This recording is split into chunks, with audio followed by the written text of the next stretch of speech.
नदिया गोलू में नित्यानंद महाजना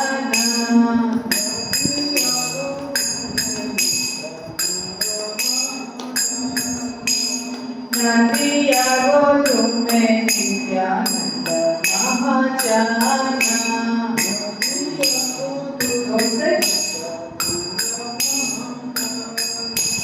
कांतिया छे नाम हटा जीवे अकारणा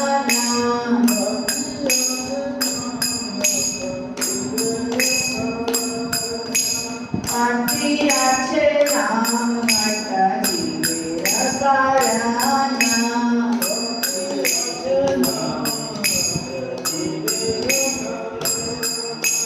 श्रद्धावान चंदन है श्रद्धावान चंदन है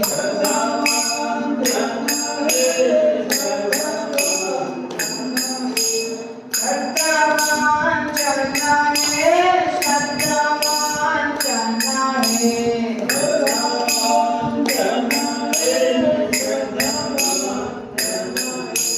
प्रभुर आज्ञा भाई मांगी एही भिक्षा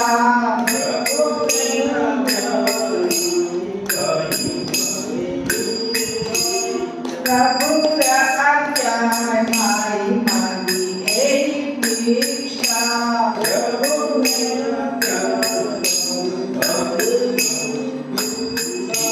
बोलो कृष्ण भज कृष्ण कर कृष्ण शिक्षा बोलो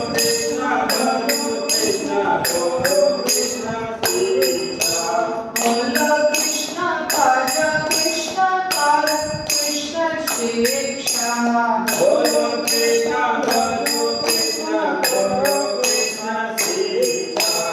अपराध शून्य होए प्रभु कृष्ण नाम अपराध शून्य होए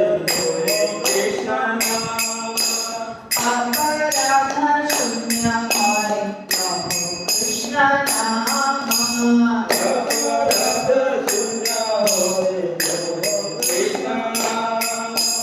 कृष्ण माता कृष्ण पिता कृष्ण धन प्राण कृष्ण माता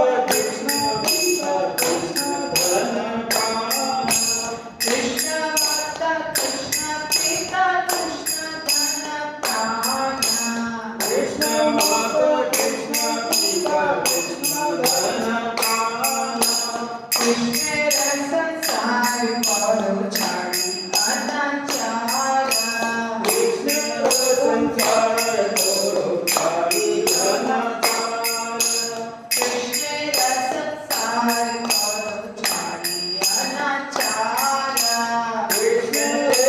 सार करो छाड़ी अनाचार विवेक गया कृष्ण नाम सर्वधर्म सार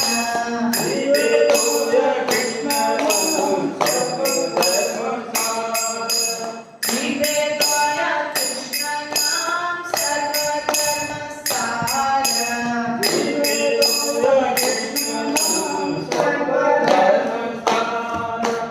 नदिया गोलू में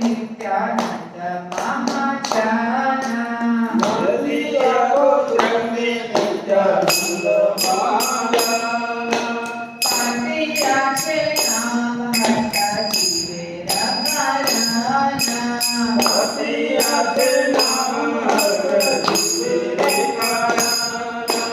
श्रद्धावान जन है श्रद्धावान जन है श्रद्धावान जन है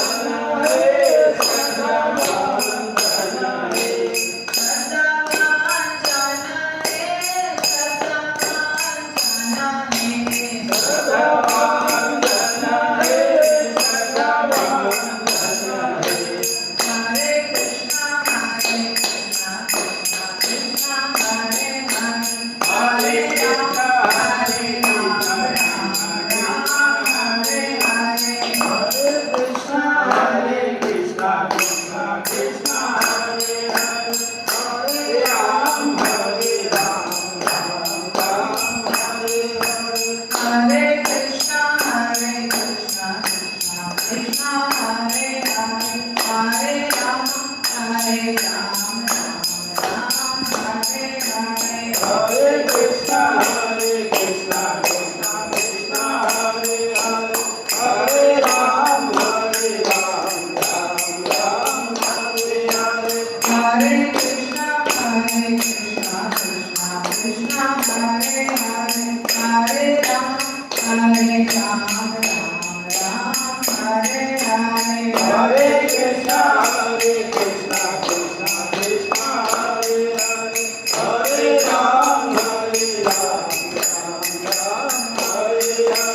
Hare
Krishna, Krishna Krishna Hare Hare Hare Ram Ram Ram Hare Hare Hare Krishna Krishna Krishna Hare Hare Hare Ram Ram Ram Hare Hare Hare Krishna Krishna Krishna Hare Hare Hare Ram Ram Ram Hare Hare Shri Prabhupada की जय जय श्री राधा वृंदावन चंद्र भगवान की जय कविताय भगवान की जय जगन्नाथ बलदेव सुभद्रा सुदर्शन भगवान की जय अनंत कोटि वैष्णव वृंद की जय नारायण गौर हरि हरि बोल।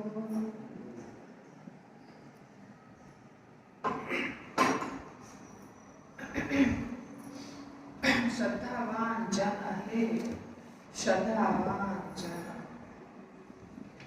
तो ये गीत जो है बहुत बहुत अच्छा इसका अर्थ है और बहुत सारा इसमें गूढ़ तत्व है। क्या तत्व है देखिए। नदिया गोत्र में नित्यानंद महाजन। नित्यानंद प्रभु नदिया में महाजन बन के कुछ व्यापार करते थे। व्यापार करने वाले को महाजन कहते हैं गांव में। तो महाजन नित्यानंद प्रभु एक महाजन है और वो नदिया में व्यापार करते थे। कौन सा व्यापार करते थे देखिए। पाती आछे नाम हटला जीवे रखा। उन्होंने नाम का हाट लगाया था। बाजार, बाजार बोलते हैं ना, हाट किसको बोलते हैं? हाट लगाना सब्जी का हाट लगता है ना। तो नाम का हाट लगाया था, नाम हट।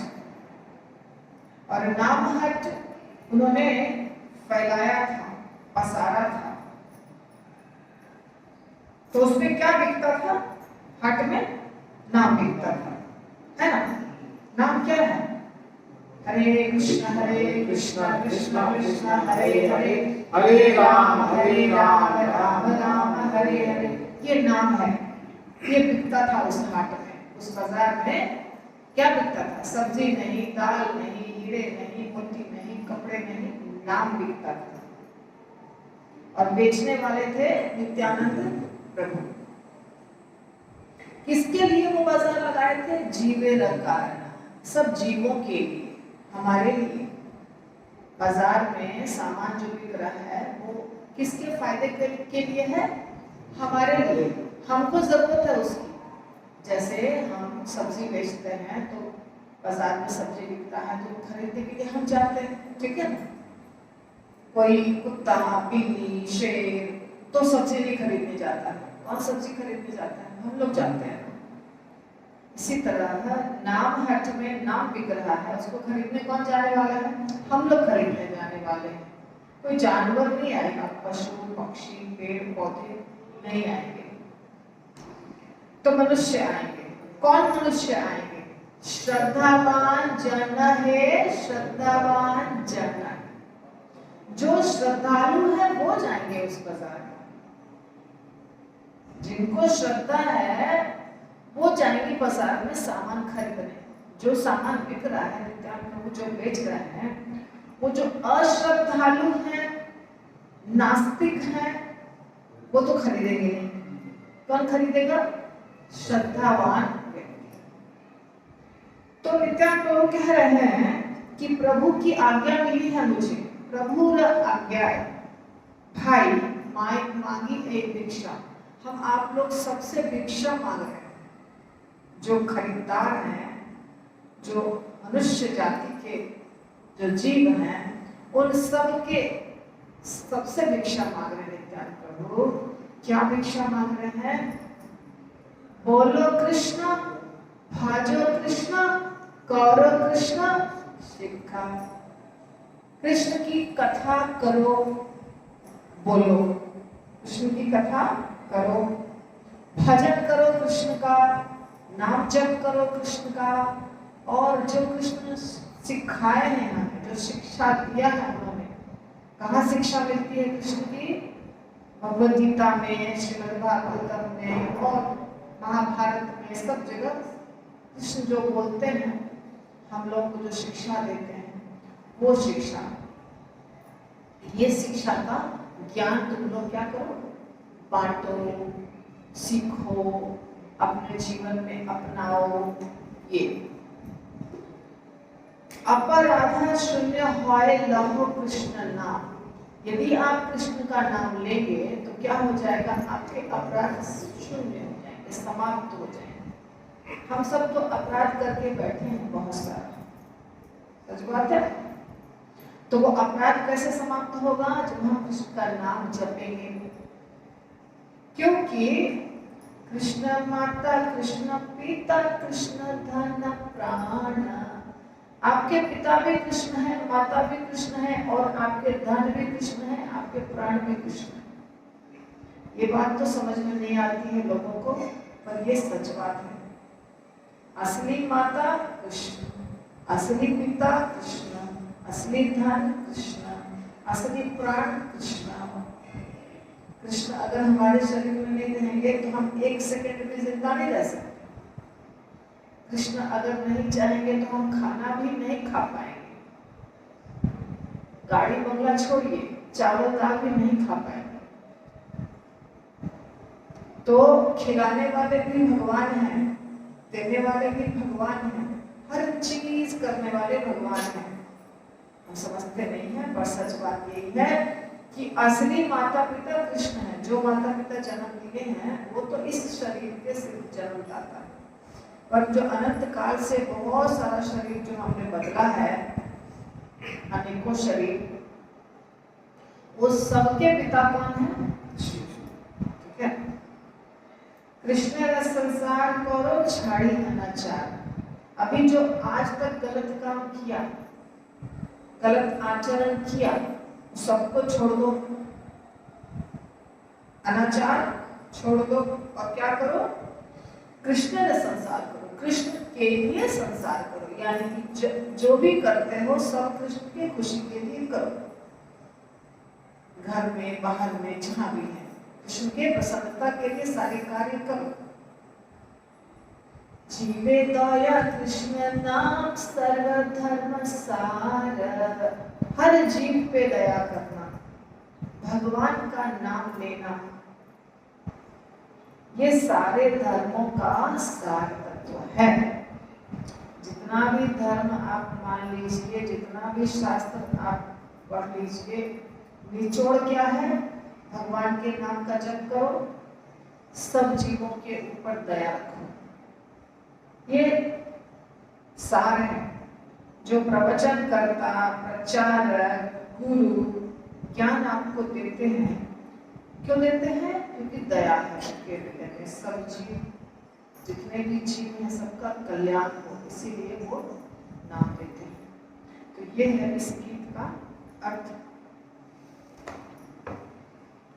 अच्छा था ना?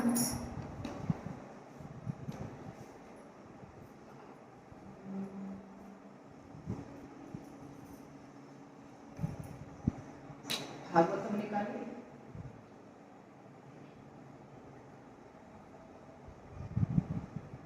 तीसरा स्कंद, चौथा अध्याय, और श्लोक संख्या, पांचवा अध्याय, सॉरी, श्लोक संख्या 49 से होगा, 48 हो गया।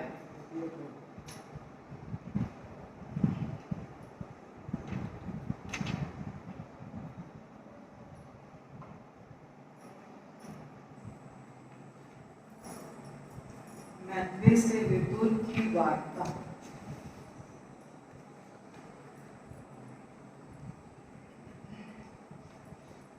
ओम ज्ञानतिमिरान्धस्य ज्ञानाञ्जनशलाकया चक्षुरुन्मीलितं येन तस्मै श्रीगुरुवे नमः। श्रीचैतन्य मनोभीष्टं स्थापितं येन भूतले स्वयंरूपः कदा मह्यं ददाति स्म। वन्देऽहं श्रीगुरु श्रीयुतापदकमलं श्रीगुरु वैष्णवंश्च। श्रीरूपं साग्रजातं सहगणा अन्वितं तं सजीवं साद्वैतं सावधूतं परिजनसहितं कृष्ण चैतन्य देव श्री राधा कृष्ण पादान् सहगणा ललिता श्री विशाखान्विताश्च ओम विष्णुपादाय कृष्णप्रेष्ठाय भूतले श्रीमते भक्तिवेदान्त स्वामिनिति नामिने नमस्ते सरस्वती देवे गौरवाणी प्रचारिणे निर्विशेष शून्यवादी पाश्चात्य देशतारिणे नमो महावदान्याय कृष्ण प्रेमा प्रदायते कृष्णाय कृष्ण चैतन्य नामने गौरवाणी हे कृष्णा करुणा सिंधु दीनबंधु जगत्पते गोपेश कांत राधा कांत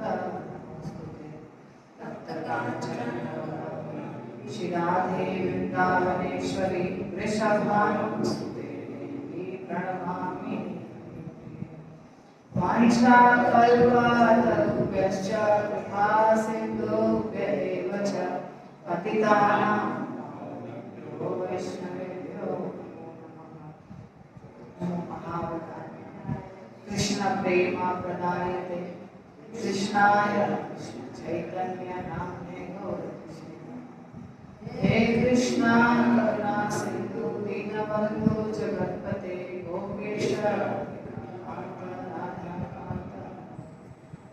कांचन गौरवाणी श्री राधे वृंदावनेश्वरी वृषभानुसुते देवी प्रणमामि जय श्री कृष्ण प्रभु नित्यानंद श्री अद्वैत शिवासादि हरे कृष्ण कृष्ण कृष्ण हरे हरे हरे राम राम राम हरे हरे।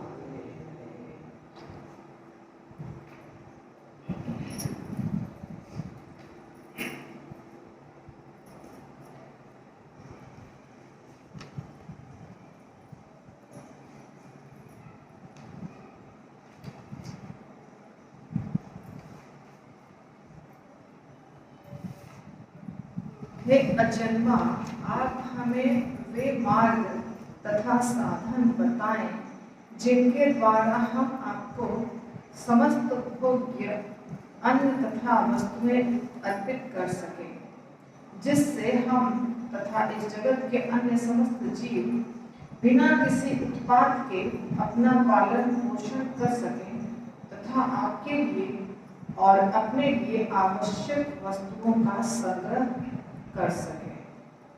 तो देवतागण स्तुति कर रहे थे, है ना? वही हम कर रहे थे ना, देवतागण स्तुति कर रहे हैं भगवान की। तो इस श्लोक में पूछ रहे हैं कि क्या करें हम लोग, कोई साधन बताइए, हम सब कुछ आपको अर्पित करना चाहते हैं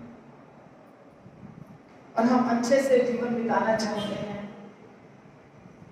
और सब कुछ हमें मिले भी, पालन पोषण भी हम कर सके, अपना उत्पाद भी नहीं हो, समस्या भी नहीं हो, कुछ भी, ऐसा प्रश्न, ऐसा प्रार्थना कर रहे हैं देवतागण। ठीक है,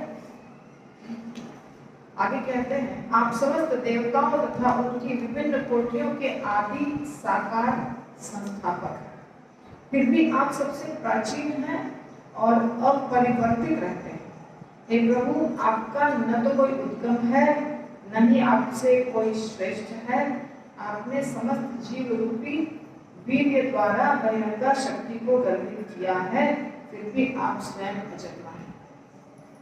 तो उन लोगों को पता है कि कृष्ण परम भगवान, सब कुछ कृष्ण से निकला है, इसलिए क्या कह रहे हैं, एक तो कहा उनको आप अजन्मा हैं, आपका कोई माता पिता नहीं है, आपका जन्म नहीं होता है। हमारा क्या होता है, जन्म होता है ना, बार बार हमारा जन्म होता है। वैसे देवताओं का भी जन्म होता है,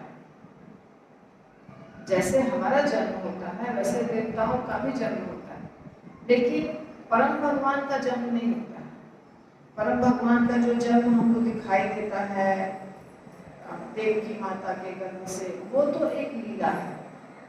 वास्तव में कृष्ण अजन्मा है। और उन्होंने भगवद गीता में कहा है ना, अजो अपि सन अव्यय आत्मा भूतानां ईश्वरोऽपि सन। खुद कह रहे हैं कि मैं अजन्मा हूं।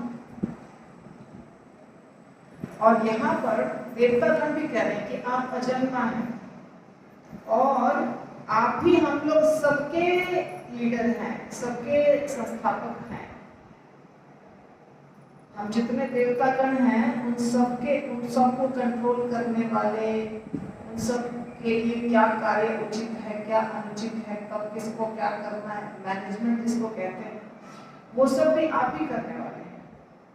ज्यादातर लोगों को अधूरा ज्ञान रहता है, तो अधूरा ज्ञान वाले क्या सोचते हैं, सृष्टि तो पहले से थी और द्वापर युग में कृष्ण जन्म लिए, पर उसके पहले तो दूसरा युग था, त्रेता था, सतयुग था, शिव जी थे, ब्रह्मा जी थे, विष्णु भगवान थे, और जितने देवता हैं, सूर्य देवता, सब देवता सब थे।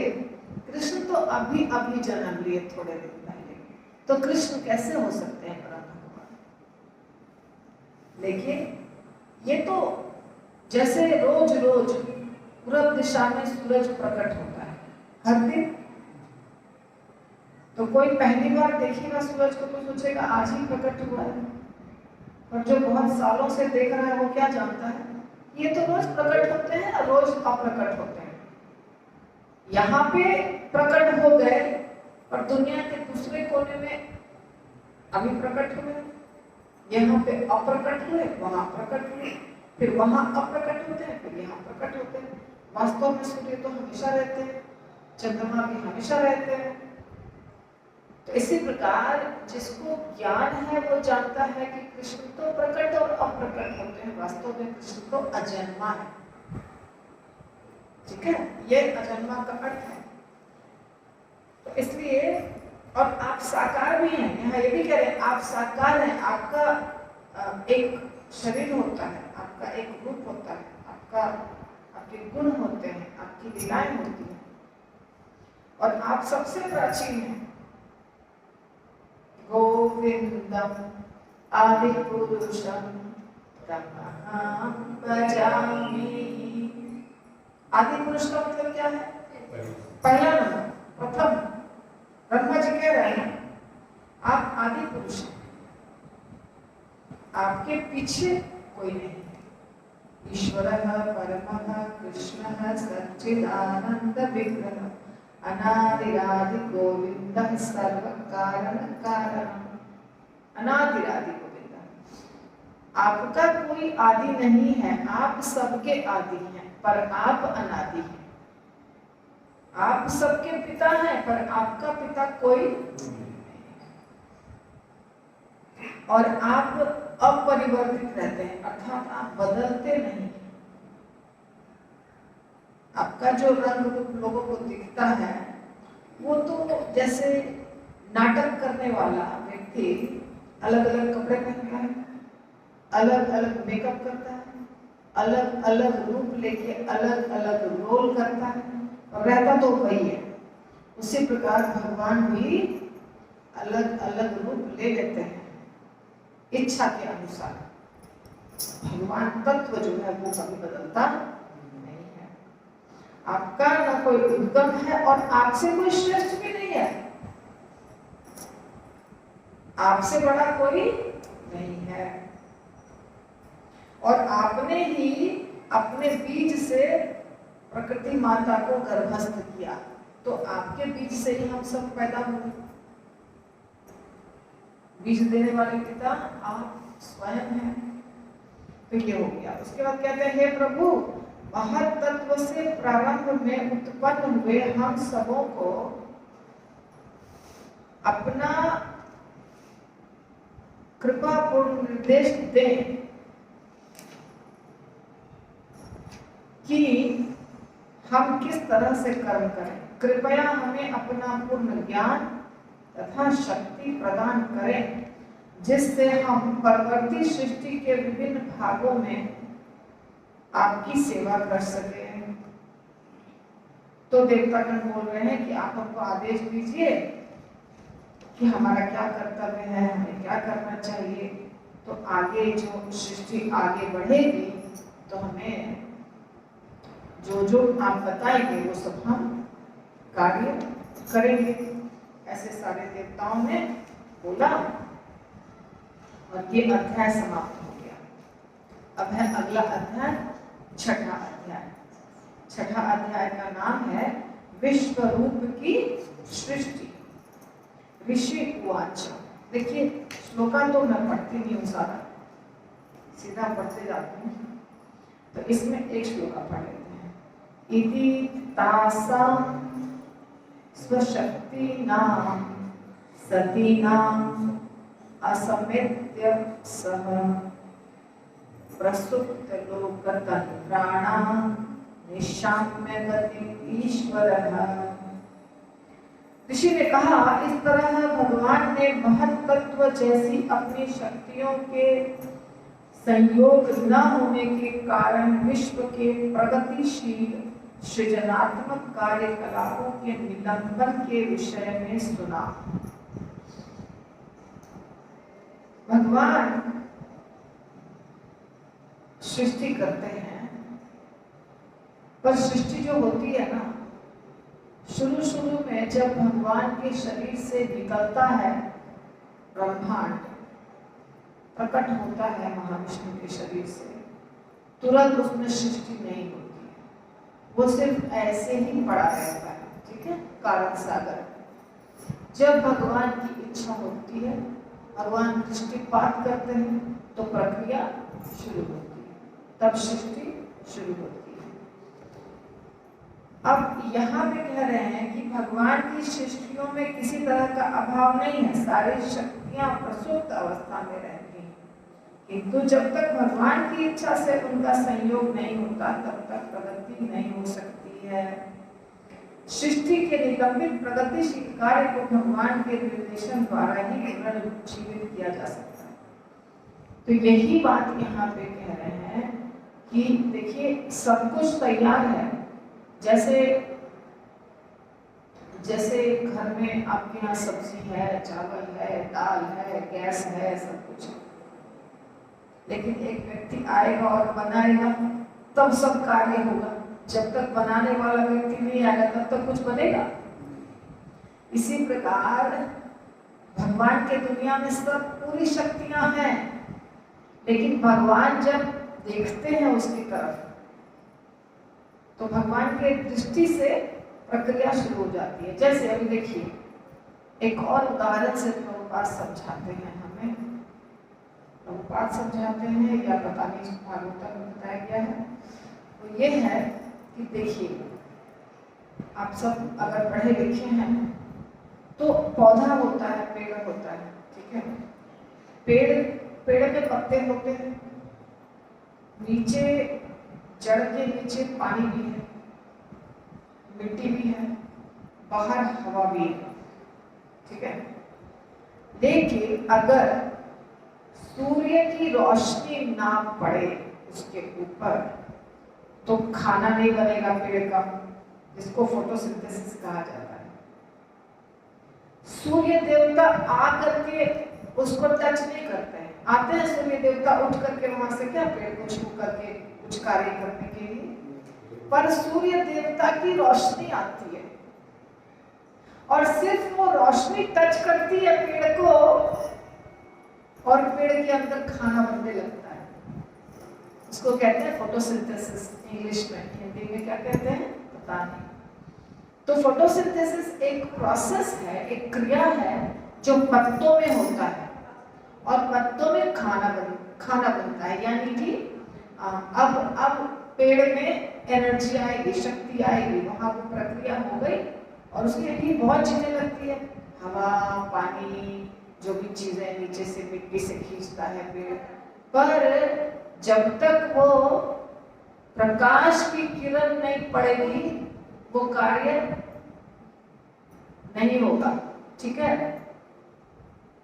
इसी प्रकार प्रकाश की किरण क्या है, अब देखिए आश्चर्य लगेगा लोगों को ना, लोगों को आश्चर्य लगेगा कि भगवान के दृष्टि से कुछ भी कैसे संभव है। पर आप सोचिए, सूर्य देवता से ही प्रकाश निकलता है, चाहे वो देवता मानिए उनको, चाहे साइंस कुछ भी माने, सन प्लैनेट माने, पर साइंस को भी पता है कि वहां से ये रोशनी आ रही है। रोशनी कहां से आ रही है? वहीं से आ रही है, ये साइंस को भी पता है। और वो रोशनी कैसी चीज है? वो रोशनी ऐसी चीज है जिसको आप ये नहीं कह सकते हैं कि सूर्य से नहीं आ रही है, और ये भी नहीं कह सकते हैं कि सूर्य देवता और पेड़ के बीच में कुछ मिलन जुलन हुआ, मिलना जुलना हुआ, होता है, पर फिर भी क्रिया हो जाती है। तो जब सूर्य देवता के किरण से एक पौधा अपना खाना बना सकता है, फूल खिल सकते हैं, कमल का फूल भी खिलता है किसके प्रकाश से? चंद्रमा के प्रकाश से। फूल और बहुत सारे फूल सूर्य के प्रकाश से खिलते हैं। तो उनके प्रकाश में यदि इतनी शक्ति है कि यहाँ प्रक्रिया शुरू हो जाती है, तो भगवान के दृष्टि से प्रक्रिया क्यों नहीं शुरू होगी? बताइए। पहले के जमाने में सुना है ना, कुंती माता गर्भवती हो गई, किसके द्वारा? सूर्य देवता के द्वारा। ऐसा नहीं है कि सूर्य देवता और कुंती माता के बीच में कुछ संबंध हुआ, ये नहीं होने की जरूरत है। देवताओं के पास, भगवान के पास ऐसी शक्ति होती है कि उनके दृष्टि मात्र से कार्य हो सकता है। तो इसीलिए ये तो एग्जाम्पल आप देख सकते हैं कि चंद्रमा और सूर्य के प्रकाश से बहुत सारा कार्य हो जाता है अपने आप। सिर्फ प्रकाश के किरण पड़ती है और कार्य हो जाता है।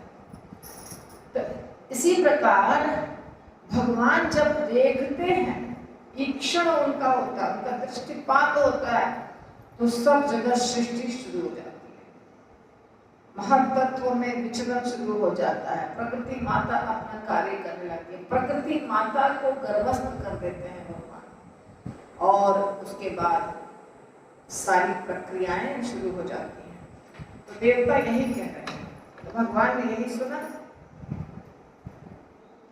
कि भगवान जब तक देखेंगे नहीं कोई कार्य होगा नहीं, भगवान को देखना होगा, भगवान को कृपा करनी होगी, तब कार्य शुरू होगा। फिर कहते हैं तब परम शक्तिशाली भगवान ने अपनी बहिरंगा शक्ति देवी काली सहित 23 तत्वों के भीतर प्रवेश किया, क्योंकि वे ही विभिन्न प्रकार के तत्वों को सम्मिलित करती हैं। तो भगवान प्रवेश किए किसमें? महत्त्व में। देखिए महत्त्व क्या चीज होता है? जैसे कि अभी जितना चीज आपको यहाँ दिखाई दे रहा है, जो भी चीज दिखाई दे रहा है, मिट्टी, हवा, पानी, या हमारे अंदर इंद्रियां, या हमारे अंदर बहुत सारे शरीर के अंग, या मन, बुद्धि, अहंकार, ऐसे बहुत सारी चीजें आपको यहाँ दिखाई दे रही हैं। वो सारी चीजें एक रॉ मटेरियल के रूप में, एक कच्चा माल के रूप में जो रहता है, उसको कहते हैं महत्त्व। और वहां से धीरे धीरे धीरे धीरे हर चीज प्रकट हो जाता है। तो भगवान क्या किए? भगवान स्वयं प्रवेश किए किसमें? देवी काली के साथ, जो भगवान की शक्ति है, मतलब भगवान स्वयं अपनी शक्ति के साथ उस महत्त्व में प्रवेश किए। और पहले भी मैंने बताया है, फिर बता देती हूँ कि 23 तत्व क्या है।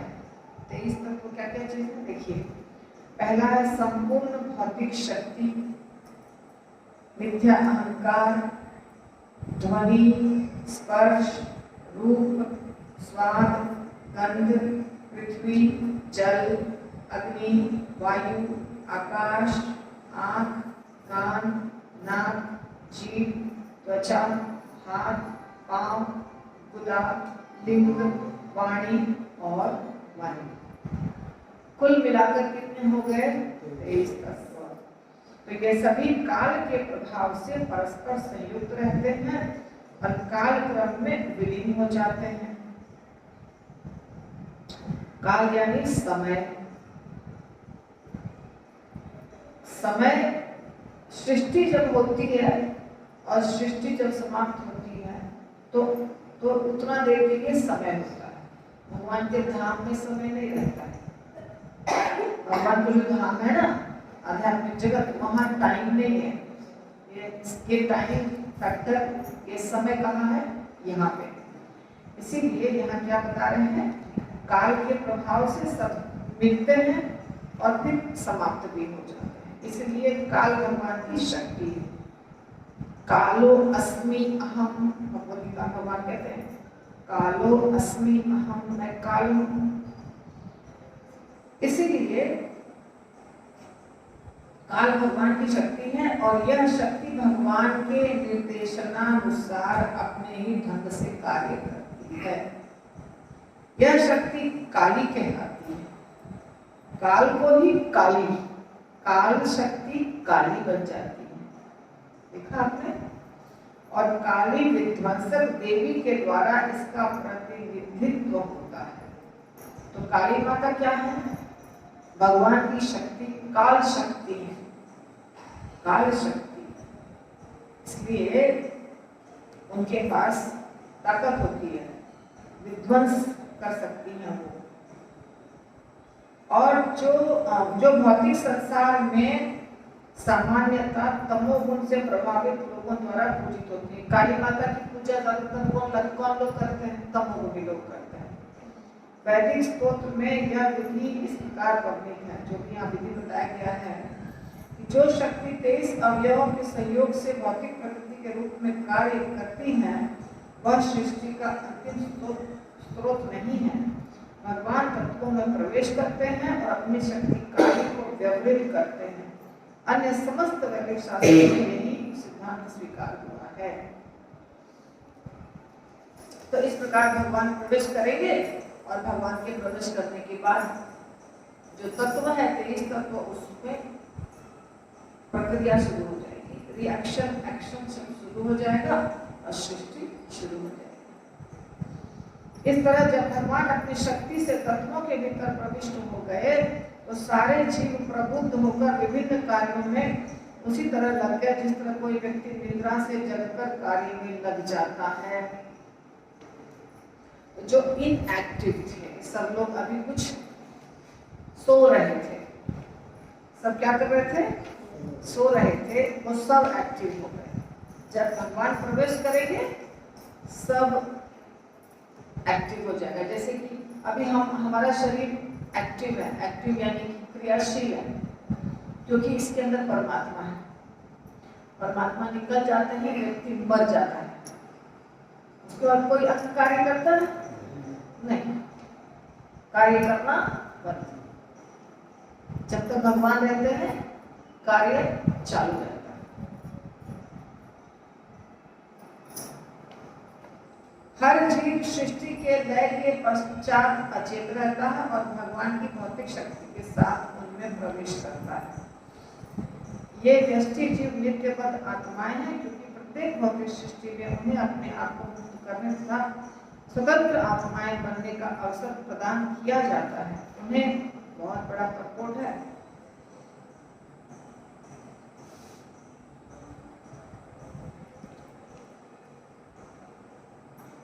बहुत बड़ा है पर समझना चाहिए।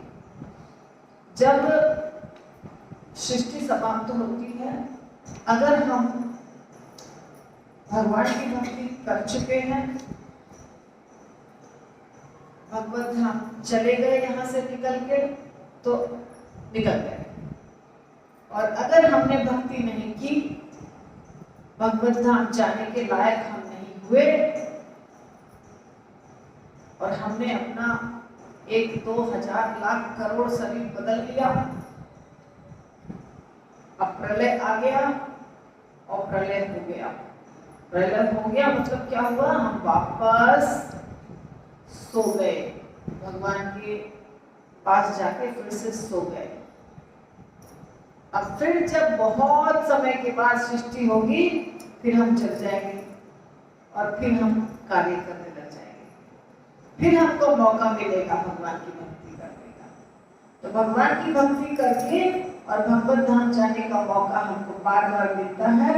और जब हम नहीं वो मौका उपयोग मौका का नहीं करते हैं, तो फिर इसी दुनिया में सोए अवस्था में या जगे अवस्था में, दोनों अवस्था में इस दुनिया में रह जाते हैं। बात समझ में आ रही है?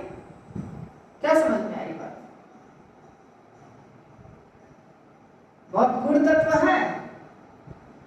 एक शरीर, दो शरीर, 50 शरीर, 1000 शरीर, लाख शरीर, करोड़ शरीर, जितना भी शरीर मिल जाए, अगर भगवान के धाम जाने लायक भक्ति हमारी नहीं हुई, तो हम क्या करेंगे? फिर यही रहेंगे, इसी भौतिक दुनिया में रहेंगे। ब्रह्मा जी सृष्टि करेंगे, हमारी सृष्टि हो जाएगी, फिर ब्रह्मा जी की मृत्यु हो जाएगी, फिर सब हम लोग सब मिलकर के महातत्व में भगवान में जाके रह जाएंगे। निकल नहीं सकते हैं यहाँ से। निकलने का एक ही उपाय है, भगवान की शरण में जाना, भक्ति करना। दूसरा उपाय नहीं है। आज यदि हमको लग रहा है कि हमको बहुत मुश्किल लग रहा है भक्ति करना, तो ये मुश्किल अगले जन्म में भी लगेगा, उसके अगले जन्म में भी लगेगा। और ये मुश्किल का उपाय ढूंढना हमारा ही काम है।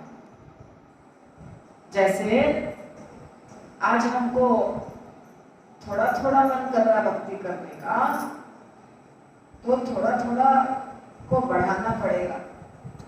और यदि हम रिलैक्स करते रहेंगे कि चलो ठीक है थोड़ा बहुत कर रहे हैं, तो उसी स्टेज पे रह जाएगा, शरीर हम बदल लेंगे, फिर से उसी स्टेज पे भक्ति रह जाएगी हमारी। बात समझे? किसी को देखा है ना बहुत ज्यादा भक्ति करते हुए देखा है किसी को आप लोगों ने? बहुत माला करता है, बहुत सेवा करता है, मंदिर में ही रहता है, ऐसा देखा है? कितने लोगों ने देखा है? आप बताइए।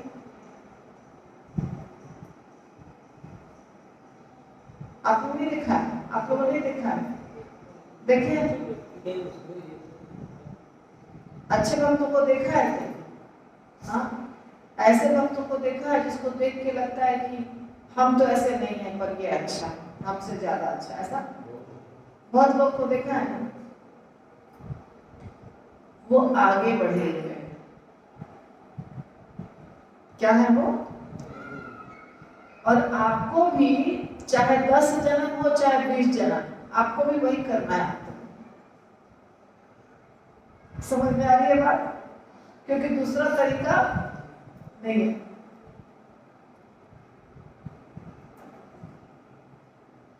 दूसरा तरीका ही नहीं है। जैसे आप कोई कार्य करने जाते हैं, आधार कार्ड बनाने जाते हैं, अब सरकार ने नियम बना दिया आपको आधार कार्ड बनाना है तो ही आपको बैंक में अकाउंट खुलेगा, या आपको कहीं भी एग्जाम दे पाएंगे, या नौकरी ढूंढ पाएंगे, या कुछ भी कार्य करेंगे तो आधार कार्ड आपको बनाना ही है। नहीं तो आपको आप इंडियन नहीं है, आपका कहीं गिनती ही नहीं है, कोई जगह आपको अधिकार नहीं मिलेगा। ऐसा रूल बना दिया ना सरकार ने, तो 4 साल पहले, 5 साल पहले, 10, 7-8 साल पहले बना दिया। शुरू में लोगों को क्या लगा, अरे सुबह उठ के कौन जाएगा लाइन लगाने के लिए, सुबह उठ करके कौन जाएगा नंबर लगा करके खड़ा होने के लिए, अभी हम नहीं जाएंगे, बहुत काम है, छोड़ो ना, इसके बिना भी काम चल रहा है। लेकिन अंत में सबको करना पड़ा ना। दूसरा उपाय था, अंत में हर व्यक्ति को छुट्टी दे के, लाइन लगा के, कुछ भी जो नियम बना वो करना ही पड़ा। क्योंकि आप एक बैंक में अकाउंट खोलने जाएंगे, आधार कार्ड लाइए, आप वोट देने जाएंगे, आधार कार्ड लाइए, आप नौकरी ढूंढने जाएंगे, आधार कार्ड लाइए, आप टिकट कटाने जाएंगे, आधार कार्ड लाइए, आप लाइसेंस बनाने जाएंगे, आधार कार्ड के बिना आप हैं कौन, आपका नाम क्या है, आप हैं कौन से व्यक्ति, ये सरकार नहीं जानती है आपको। आपको इंडियन गवर्नमेंट नहीं पहचानती है आप कौन है। आपको तभी पहचाना जाएगा जब आधार कार्ड रहेगा आपके पास। तो मरता क्या न करता, हर आदमी छुट्टी ले लेके आधार कार्ड बनाया, चाहे 5 घंटे लाइन में खड़ा रहना पड़ा, पर आधार कार्ड सबने बनाया, क्योंकि दूसरा रास्ता नहीं है। कितना भी बड़ा आदमी हो उसको थंब प्रिंट देना ही है, कितना भी बड़ा आदमी हो उसको खड़ा होना ही है कैमरा के सामने। इसी प्रकार आप चाहे 10 बार जन्म ले लें, चाहे 20 बार जन्म ले लें, चाहे 1,00,000 बार जन्म ले लें, भगवान की भक्ति किए बिना आध्यात्मिक जगत आपको नहीं जानता है आप कौन है, आपका प्रवेश वहां पे नहीं है। तो आज अगर हम आलस करते हैं, कौन करेगा माला, कौन गुरु से दीक्षा लेगा, मंदिर कौन जाएगा, एक न एक दिन तो करना ही पड़ेगा। जितना लेट करेंगे उतना लेट आपका होगा। पर कोई शॉर्टकट नहीं है, कहीं से एंट्री नहीं है, घुसने का जगह नहीं है कि दूसरे तरीके से हम भगवत धाम घुस जाएंगे। कोई सस्ता सा आसान सा तरीका है, छुपा के कुछ वैसा कोई विधि ही नहीं है। बात समझे? इसीलिए भलाई किसमें है? सीरियसली भक्ति करो।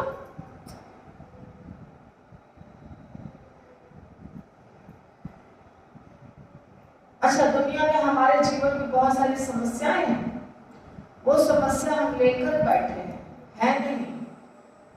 क्योंकि जितना आप कृष्ण की संतान है ना, उतना ही मात्रा में आपका बच्चा भी कृष्ण की संतान है। उतना ही मात्रा में आपके माता पिता भी कृष्ण की संतान है। और आपके जैसे कर्म हैं उसके अनुसार आपको रिजल्ट मिला है, और उनके जैसे कर्म है उनके अनुसार उनका रिजल्ट। आपके कर्म के अनुसार आपका भविष्य, उसके कर्म के अनुसार उसका भविष्य। तो कर्म अपना ठीक हमको करना है। क्या करना है? अपना कर्म हमको संभाल के करना पड़ेगा। उसके चलते हम सफर करेंगे, भुगतेंगे। अगर हम गलत करें तो क्या होगा? परिणाम भुगतना पड़ेगा हमको। अगर आपको आज सैलरी मिल रही है, तनख्वाह, सैलरी मिलती है, वेतन 1 तारीख को। कुछ लोगों की आदत है कि 1 तारीख को तनख्वाह मिला, 2 तारीख को सब खत्म कर दिए। अभी पॉकेट में आया है 50,000 रुपया, 25,000 रुपया, जितना भी है, तो हम शॉपिंग के लिए जाएंगे, हम सिनेमा हॉल जाएंगे, हम मॉल जाएंगे, हम खूब कॉस्टली मिठाई और खाना पीना खाएंगे। 2 तारीख, 3 तारीख, 5 तारीख, 10 तारीख तक नहीं। तो बाकी जो 20 दिन बचा, उसमें कौन परिणाम भुगतेगा? हमें ना, क्योंकि हम किसने खत्म किया? हमने। तो इसमें भगवान का दोष है कि पड़ोसी का दोष है कि रिश्तेदार का दोष है? किसका दोष है? खुद का। इसी प्रकार हमारा शरीर भी भगवान का, हमारी संपत्ति भी भगवान की, हर चीज भगवान की दी हुई है। उसका इस्तेमाल सही तरीके से करके भगवत धाम जाना है, भगवान की भक्ति करके। ये डिसीजन आपको लेना है, ये सोचना आपको है, कोई और नहीं सोच देगा आपके बारे में। समझ में आ रही है बात? अब प्रभुपाद ने क्या लिखा, देखिए, हम लोग बद्ध जीवात्मा है, ठीक है, किंतु प्रत्येक भौतिक सृष्टि में उन्हें अपने आप को मुक्त करने तथा स्वतंत्र आत्माएं बनने का अवसर प्रदान किया जाता है। जब हम जन्म लेते हैं तो हमको कैसे स्वतंत्रता मिलेगी, कैसे हम भगवत धाम जाएंगे, ये मौका को भगवान देते हैं। उन्हें वैदिक ज्ञान का लाभ उठाने तथा यह पता लगाने का कि भगवान के साथ उनका क्या संबंध है, वे किस तरह मुक्त हो सकते हैं, ऐसी मुक्ति में परम लाभ क्या है, अवसर प्रदान किया जाता है। मिलता है कि नहीं अवसर? मंदिर है, मस्जिद है, गुरुद्वारा है, हर धर्म, बहुत सारे धर्म है, सब धर्म में कुछ न कुछ ग्रंथ है, सब धर्म में गुरु है, सब धर्म में एक मंदिर, मस्जिद, चर्च कुछ है, जिस स्थान पर जाकर आपको ज्ञान प्राप्त होता है, रास्ता मिलता है और गुरु आपको रास्ता बताते हैं। तो इसका मतलब सबको मुक्त होने का तरीका भगवान दिखा रहे हैं, मौका दे रहे हैं। वेदों का समुचित अध्ययन करके मनुष्य अपने पद से अवगत होता है और इस तरह भगवान की दिव्य भक्ति करता हुआ वैकुंठ लोक जाता है। ठीक है। भौतिक जगत में दृष्टि आत्माएं अपनी विगत अपूर्ण इच्छाओं के अनुसार विभिन्न कार्यों में लगी रहती है। किसी विशेष शरीर के विलय के बाद दृष्टि आत्मा हर वस्तु भूल जाती है, किंतु सर्व करुणा में भगवान जो कि साक्षी परमात्मा के रूप में हर व्यक्ति के हृदय में स्थित है उसे जागृत करते हैं, उसे उसकी विगत इच्छाओं को याद दिलाते हैं। इस तरह वह अपने अगले जीवन में उसी कर्म के अनुसार कर्म करने लगता है। इस अदृष्ट मार्गदर्शन को भाग्य कहा जाता है और कोई भी विवेकशील व्यक्ति समझ सकता है कि इससे प्रकृति के 3 गुणों में उसका भौतिक बंधन बना रहता है। तो हमने जो पिछला जन्म बिताया तो वो हम भूल जाते हैं ना, पूरा इस जन्म में हम सब पिछला भूल जाते हैं, पर भगवान हमको सब याद दिलाते हैं। परमात्मा के रूप में हमारे हृदय में बैठे हुए हैं और भगवान याद दिलाते रहते हैं। अगले शरीर में फिर हम ऐसा कार्य करते हैं और इस तरह से कर्म तो करते हैं, मौका तो मिलता है हमको भगवत धाम जाने का, भक्ति करने का, अच्छा सुनने का, पर हम मौका को गंवा देते हैं। जो समझदार है वो मौका का उपयोग करता है और जो हम बद्ध जीवात्मा थे उससे मुक्त होने के रास्ते पे हम चलते हैं। बद्ध है ना, अभी बद्ध जीवात्मा है और हमको मुक्त होना है। मुक्त होने का रास्ता है भक्ति, भक्ति करना पड़ेगा, दूसरा उपाय नहीं है। तो सृष्टि के आंशिक या पूर्ण लय के तुरंत बाद जीव की अचेत सुप्तावस्था को कुछ अल्पज्ञ दार्शनिक से जीवन की चरम अवस्था मान लेते हैं। आंशिक भौतिक शरीर के विलय के बाद जीव केवल कुछ महीनों तक अचेत रहता है और भौतिक सृष्टि के पूर्ण विलय के बाद वो लाखों वर्षों तक अचेत रहता है। किंतु जब सृष्टि पुनः जागृत होती है तो भगवान उसे जगाकर पुनः करने में लगाते हैं। जीव शाश्वत है, उसके कार्यों द्वारा प्रकट उसकी जागृत चेतन अवस्था उसके जीवन की स्वाभाविक अवस्था है।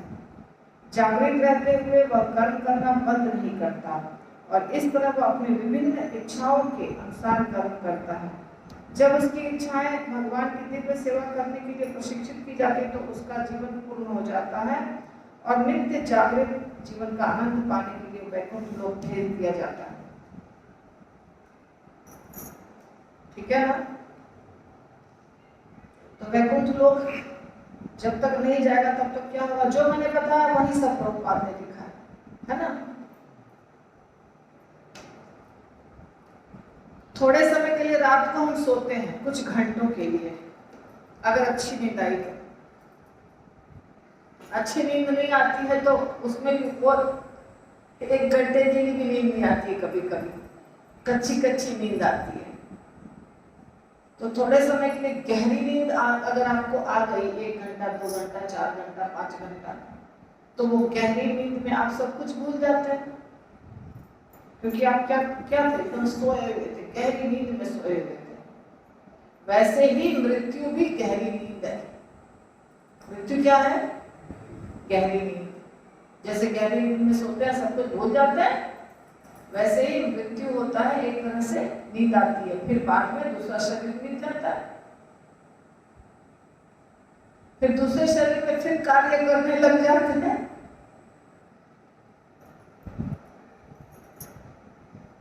और सब कुछ बदल जाता है। पति पत्नी, बाल बच्चा, परिवार, घर, संपत्ति सब क्या हो जाएगा? बदलेगा कि नहीं बदलेगा? ये अभी जो जमा किया वो रहेगा। अभी आपने बहुत सारा जमा किया, आप अगर लखपति हैं तो लाखों जमा किया, करोड़पति है तो करोड़ों जमा किया, अगले शरीर में न ये लाखों वाला काम देगा न ये करोड़ों वाला काम देगा, कुछ काम देगा। तो होशियार आदमी का क्या काम है, वो क्या करेगा? होशियार आदमी क्या करेगा? लाखों भी जमा करने से कोई फायदा नहीं और करोड़ों भी जमा करने से कोई फायदा नहीं, क्योंकि अगले शरीर में तो ये जाने वाला है। तो क्या जाएगा हमारे साथ? भगवान की भक्ति जो करेंगे वो भी जाएगा, बुरा कर्म जो करेंगे वो भी जाएगा। बुरा कर्म का भी फल मिलेगा ना, अच्छा का भी फल मिलेगा, बुरा का भी फल मिलेगा और भक्ति का भी मिलेगा। भक्ति का कैसा मिलेगा? और भक्ति में आप आगे बढ़ेंगे, अगले शरीर में और अच्छी भक्ति करने का मौका मिलेगा आपको, अच्छे घर में जन्म होगा, वैष्णव खानदान में। तो इसलिए बुद्धिमान व्यक्ति जो है ना वो समय बर्बाद नहीं करता है। जब ब्रह्मा की इच्छा से 23 प्रमुख तत्वों को सक्रिय बना दिया गया तो भगवान का विश्व रूप विराट शरीर प्रकट हुआ। अब देखिए विश्व रूप कैसे प्रकट हुआ, उस ये चैप्टर का नाम है विश्व रूप की सृष्टि। तो विराट रूप या विश्व रूप जिसकी निर्विशेष वाली बड़ी बड़ाई करते हैं भगवान का नित्य रूप नहीं है। यह भगवान की परम इच्छा द्वारा भौतिक सृष्टि के अवयवों के बाद प्रकट किया जाता है। भगवान कृष्ण ने अर्जुन को यह विराट या विश्व रूप निर्विशेष वादियों को यह विश्वास दिलाने के लिए दिखलाया कि वे आदि भगवान हैं। कृष्ण ने विराट रूप प्रकट किया था, ऐसा नहीं है कि विराट रूप द्वारा कृष्ण प्रकट हुए, इसलिए विराट रूप भगवान द्वारा वैकुंठ में प्रकट किया गया नित्य रूप नहीं है, यह भगवान का भौतिक प्राकट्य है। नवसिखियों के लिए मंदिर का अच्छा विग्रह भगवान का ऐसा ही प्राकट्य है, किंतु भगवान के विराट तथा अर्चा रूप भौतिक होने पर भी उनके नित्य रूप से अभिन्न है। विराट रूप जो होता है ना, एक इमेजिनरी समझ सकते हैं, एक ऐसा रूप है जो शाश्वत नहीं है। कल्पना कर सकते हैं विराट रूप की। एक तो भगवान ने अर्जुन को दिखाया था, उस समय तो अर्जुन ने जो देखा था सब सत्य उसको दिखाई दे रहा था, पर वो रूप हमेशा नहीं रहता है कहीं भी। हमेशा तो भगवान का जो रूप आपको दिखता है मंदिर में, 2 भुजाओं वाला मुकुट, मोर मुकुट पहने हुए, वंशी लिए हुए, ये उनका शाश्वत रूप है। और अर्चा विग्रह जो रूप यहाँ भगवान बता रहे हैं, अर्चा विग्रह का जो रूप सब जगह दिखाई देता है, यानी कि मूर्ति, वो तो भौतिक चीज से बना है। पदार्थ क्या है उसमें? भौतिक, मिट्टी से बनता है, पत्थर से बनता है, सोने की मूर्ति, चांदी की मूर्ति होती है ना। बहुमूल्य रत्नों से मूर्ति बनती है, बालू से मूर्ति बनती है, कलर से मूर्ति बनती है, इन चीजों से मूर्ति बन सकता है। और ये सारी चीजें क्या है? भौतिक। और ये भौतिक चीजें क्यों है? क्योंकि हमारी आंखों को भौतिक चीजें ही दिखाई देती। बोलिए, अगर भगवान इस मंदिर में आके स्वयं खड़े हो जाए और उनकी पूजा आपको करने का मौका मिले, तो उनकी पूजा भी कोई नहीं करेगा, कोई मानेगा ही नहीं कि वो भगवान है, कुछ को छोड़ के। दूसरी बात, असली जो रूप है भगवान का वो सबको दिखाई नहीं देगा, दिखाई देगा। इसलिए सबको दिखाई दे वैसा रूप बनाने के लिए भगवान क्या करते हैं? मूर्ति के रूप में प्रकट होते हैं। ये भी एक अवतार है भगवान का। अच्छा विग्रह भी एक अवतार होता है जो भौतिक अवतार कहलाता है, पर वो फिर भी वो क्या है? असली भगवान से अलग नहीं है। ऐसा नहीं है कि राधा वृंदावन चंद्र या राधा कुछ बिहारी कृष्ण नहीं है, वो कृष्ण ही है। असली कृष्ण में और उनमें कोई अंतर नहीं। साक्षी गोपाल की कथा आपको पता है? साक्षी गोपाल कितने लोगों को पता है साक्षी गोपाल की कथा? बाकी लोगों को नहीं पता है, तो करीब करीब सबको पता है। भगवान ने साक्षी दिया था, है ना। खीर चोर गोपीनाथ की कथा पता है? भगवान ने खीर चोरी किया था, ये पता है? कितने लोगों को पता है? सबको पता है। तो भगवान अगर पत्थर की मूर्ति होते, जगन्नाथ भगवान लकड़ी की मूर्ति होते और वो असली भगवान नहीं होते, तो कोई लीला कर सकते थे क्या? नहीं कर सकते। इसका मतलब क्या हुआ? ये लकड़ी के भगवान या पत्थर के भगवान या धातु के भगवान असली भगवान ही होते हैं। और ये जैसे भगवान सुन सकते हैं, प्रसाद ग्रहण भोगा ग्रहण कर सकते हैं, हमारी बातें सुन सकते हैं, हमको जवाब दे सकते हैं, वैसे ही ये विग्रह भी हमारे साथ वैसे ही करते हैं। जब हमारे अंदर अच्छी भक्ति रहेगी तो हमसे बात करते हैं, हमारे अंदर अच्छी भक्ति नहीं रहेगी तो हमको पत्थर दिखाई देंगे, मूर्ति दिखाई देंगे।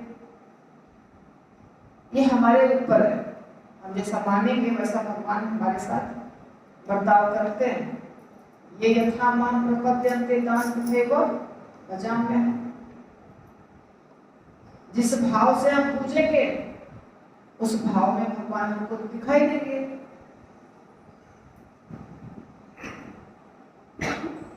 शबरी ने जूठे बेर खिलाए, भगवान ने खा लिए। भगवान ने बोला क्या? मंत्र पढ़ो, बेर को धोके लाओ, बेर को जूठा मत करो, ये सब कुछ बोला, खा लिए, क्योंकि प्रेम था। तो जितना प्रेम रहेगा उतना प्रेम भगवान भी देते हैं हमको। तो ये प्रभुपाद ने समझा दिया। जो ही भगवान ने अपने श्वास रूप से विश्व के सारे तत्वों में प्रवेश किया, त्यों ही वे विराट रूप में रूपांतरित हो गए, जिसमें सारे लोग तथा समस्त जड़ तथा चेतन सृष्टियां टिकी हुई हैं। जो ही भगवान ने अपने स्वांश रूप में विश्व के सारे तत्वों में प्रवेश किया, त्यों ही वे विराट रूप में रूपांतरित हो गए। तो जैसे भगवान प्रवेश कर गए ब्रह्मांड में, तो साथ साथ में विराट रूप भी बन गए, यानी कि पूरा जो ब्रह्मांड है उसमें भगवान, मतलब भगवान हर चीज में भगवान समा गए। इसका मतलब क्या हुआ? विराट रूप है भगवान का, बहुत बड़ा रूप है, विराट रूप है भगवान का। सारे तत्व में भगवान प्रवेश कर गए। तो भगवान के रूप के ऊपर सब टिका हुआ है, ये हुआ विराट रूप। विराट सृष्टि के सारे तत्व पदार्थ हैं, और जब तक भगवान अपने स्वांश रूप में उनमें प्रवेश नहीं करते, तब तक अवतार में वृद्धि करने की उनमें कोई शक्ति नहीं होती। इसका अर्थ हुआ कि जब तक आध्यात्मिक स्पर्श नहीं होता, तब तक पदार्थ घट या बढ़ नहीं सकता। पदार्थ आत्मा का प्रतिफल है और आत्मा के स्पर्श से ही बढ़ता है। इस संपूर्ण विराट जगत में अपने आप यह विराट रूप धारण नहीं किया है, जैसा कि अल्पज्ञों को लगता है। जब तक आत्मा पदार्थ के भीतर रहता है, तब तक पदार्थ आवश्यकता अनुसार बढ़ सकता है, किंतु आत्मा के बिना पदार्थ बढ़ना बंद कर देता है। उदाहरणार्थ, जब तक जीव के शरीर के भीतर आध्यात्मिक चेतना रहती है, तब तक शरीर अपेक्षित आकार तक पहुंचता है, किंतु मृत भौतिक शरीर जिसमें आध्यात्मिक चेतना नहीं रहती, बढ़ना बंद कर देता है। भगवद गीता में शरीर को नहीं बल्कि आध्यात्मिक चेतना को महत्व प्रदान किया गया है। संपूर्ण विराट शरीर उसी विधि से बढ़ा जिसे हम अपने लघु शरीरों में अनुभव करते हैं, किंतु मनुष्य को मूर्खतावश यह नहीं सोचना चाहिए कि व्यष्टि सूक्ष्म आत्मा विश्व रूप की विराट अभिव्यक्ति का कारण है। विश्व रूप को विराट रूप इसलिए कहा जाता है क्योंकि भगवान अपने स्वांश रूप में इसके भीतर होते हैं। तो ये जो विश्व है, इसको ही कहा जाता है भगवान का विराट रूप। पूरा जो दुनिया है पूरी, इसको क्या कहा जाता है? भगवान का विराट रूप, पूरा ब्रह्मांड। क्यों? क्योंकि भगवान इसके अंदर प्रवेश किए। बात आपको समझ में शायद नहीं आ रही है, बहुत डिफिकल्ट लग रहा होगा। देखिए, एक छोटा सा बच्चा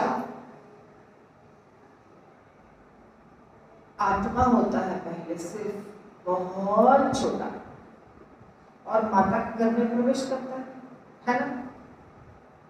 माता के गर्भ में जब बच्चा प्रवेश करता है तो उसका साइज कितना बड़ा होता है, कोई मशीन उसको डिटेक्ट नहीं कर सकती। कोई मशीन से दिखाई देता है वो बच्चा,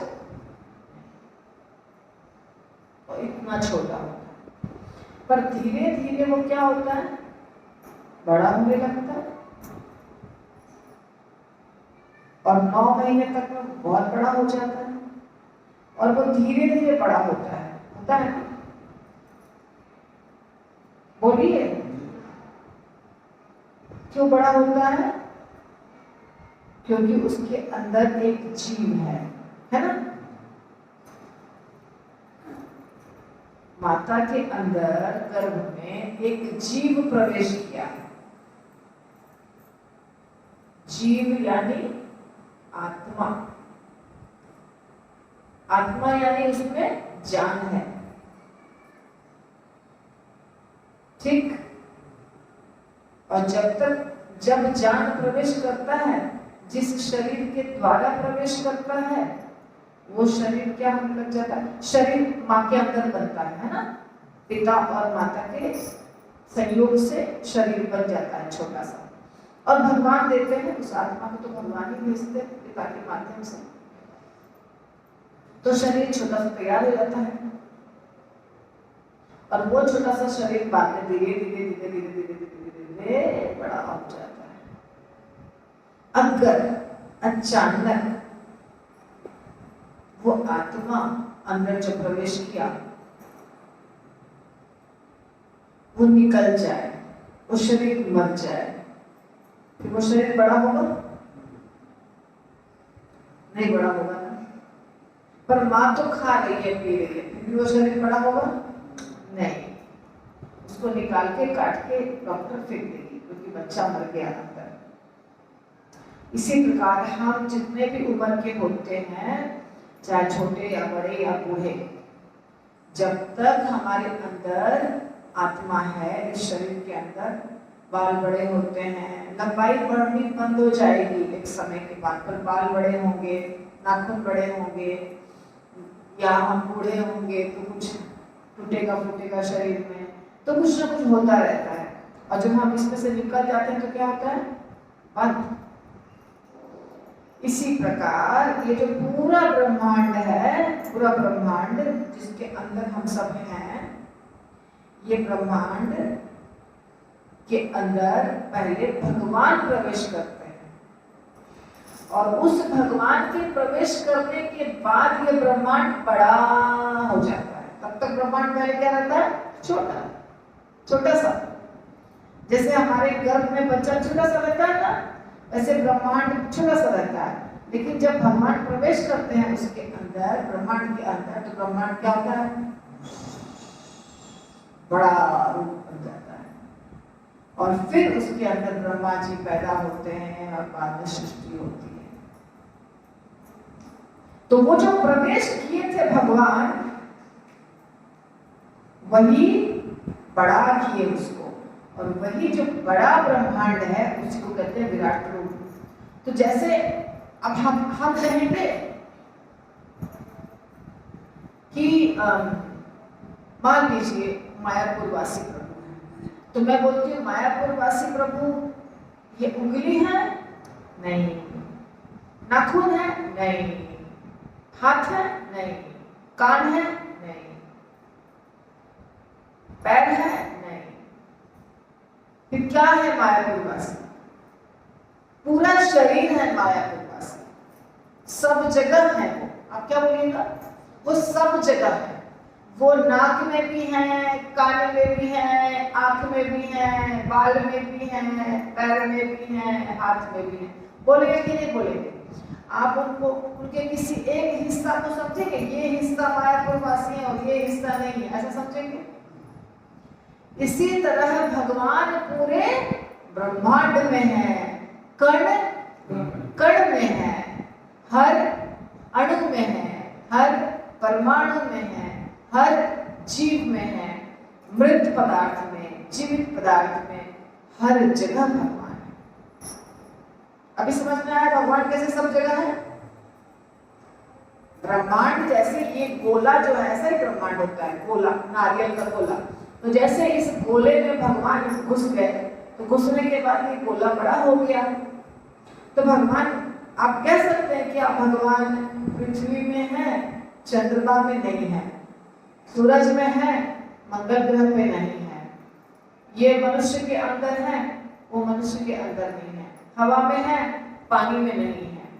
बोल सकते हैं? नहीं। जैसे आप अपने शरीर के एक एक कण में हैं, एक एक कण में आप हैं। हम आपको यहाँ मारेंगे आपको पता चलेगा, हम आपको यहाँ मारेंगे आपको पता चलेगा, क्योंकि आप उस जगह भी आपकी चेतना है। आप पूरे शरीर को धारण किए हुए हैं, आपको पूरा शरीर बढ़ रहा है, आपके पूरे शरीर में जो भी गर्म ठंडा तकलीफ दुख खुशी महसूस आप कर रहे हैं, तो आप पूरा शरीर है, आप पूरा शरीर है, क्योंकि आपके अंदर जो आत्मा है वो पूरे शरीर को इकट्ठा लेके चल रही है।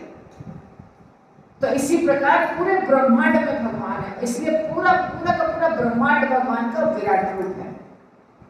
और इसीलिए जो कहते हैं ना, भगवान की मर्जी के बिना एक पत्ता भी नहीं हिलता है। कण कण में भगवान है। प्रहलाद महाराज ने कहा था हिरण्यकश्यप को, कण कण में भगवान है। तो भगवान, हिरण्यकश्यप ने कहा इस खंबे में भगवान है। प्रहलाद ने क्या कहा? हाँ है ना। हम आपको यहाँ मारेंगे तो आपको पता चलेगा कि नहीं? चलेगा ना। तो इस ब्रह्मांड के इस कोने में हम बैठे हैं और हम यहाँ कुछ बदमाशी कर रहे हैं, भगवान को पता चल रहा है कि नहीं? चल रहा है, भगवान को पता, क्योंकि भगवान, ये पूरा ब्रह्मांड भगवान का शरीर है, पूरा का पूरा ब्रह्मांड भगवान का शरीर है। जैसे आपके शरीर में कहीं भी कुछ भी हो रहा है आपको पता चल रहा है, वैसे पूरे के पूरे ब्रह्मांड में कोई देवता कुछ कर रहा है, कोई मनुष्य कुछ कर रहा है, कोई जानवर कुछ कर रहा है, हर चीज भगवान को पता चल रही है। छुप नहीं सकता है कुछ भी उनसे। आसान हो गया समझना? कोई दिक्कत, कोई प्रश्न?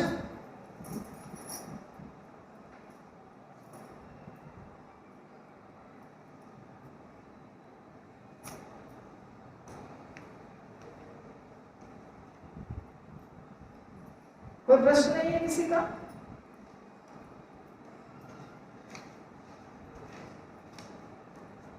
देखिए, अब तो मैं सिर्फ वही क्लास ले रही हूँ जो यहाँ लिया और फिर अगली बार यहाँ, बीच में तो अभी आपको YouTube पे मैं डाल ले रही हूँ। तो जहाँ अभी समाप्त हुआ उसके आगे अब होगा मेरे गांव से आने के बाद, यानी कि 18 तारीख के बाद। और क्लास स्लो चलेगा अभी, क्योंकि सिर्फ यहीं पे होगा, भागवतम स्लो चलेगा। पर आप लोग चाहते हैं तो आपको अच्छा भी लगेगा, क्योंकि जहां छोड़ा था वहीं से शुरू होगा। ठीक है? श्रील प्रभुपाद की जय, श्रीमद् भागवतम ग्रंथ की जय, निताई गौर।